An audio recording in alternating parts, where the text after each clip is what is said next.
I like to travel. I like to challenge perceptions of what people think I can't do. So I've been skydiving. I'm always looking for new things to do.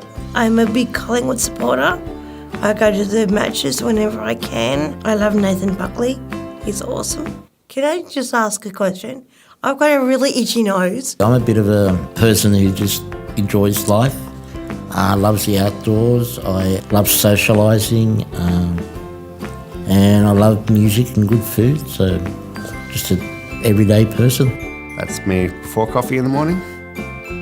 That's me after coffee in the morning. So you're going to laugh with that line every workshop? Basically, yeah.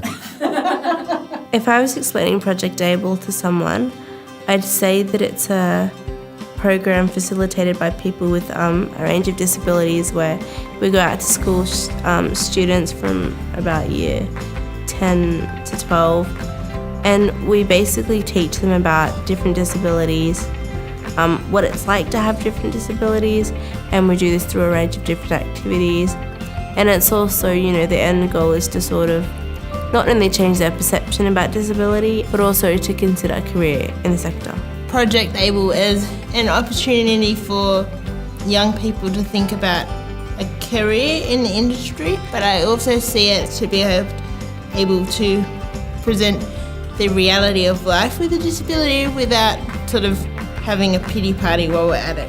projectABLE is the only workshop where people with a range of disabilities go in and deliver the content to the students, and I think that makes it really unique. Questions range from how were you born, how do you sleep, can you swim, to how do you eat. There's also other ones is how did you go to university, how did you go to school. I get a lot of questions about my guide dog, Angelina.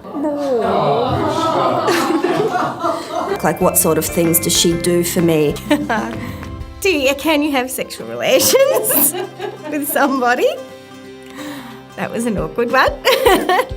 But I felt comfortable in speaking to the students about that, and I thought, yes, just because you have a disability doesn't mean that you can't have a relationship and be intimate. If you ask me a question about a CD, I'd be more than happy to answer for you, and I would not feel uncomfortable. I've also had people ask me, do you like to work out, and sort of what do you do that sort of benefits your body when you work out, so sort of what sort of routine. And for me that was really exciting because I've never had someone ask me that before. One student just wasn't really interested at all, and then I thought, oh, this is going to be challenging. And then when it came to do the activities, and I noticed he changed each activity that he went to, and he became more interested and more.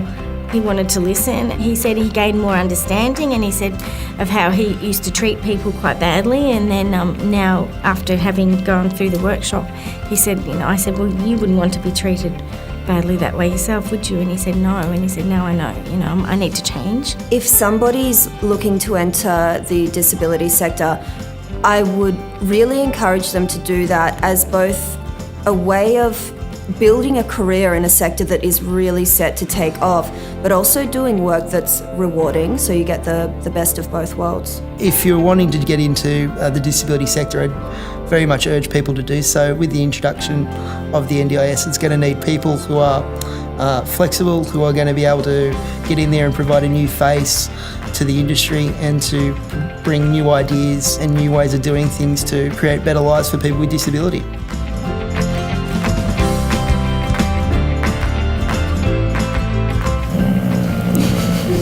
It was a good answer. I did the best I could. God. Jeez Louise.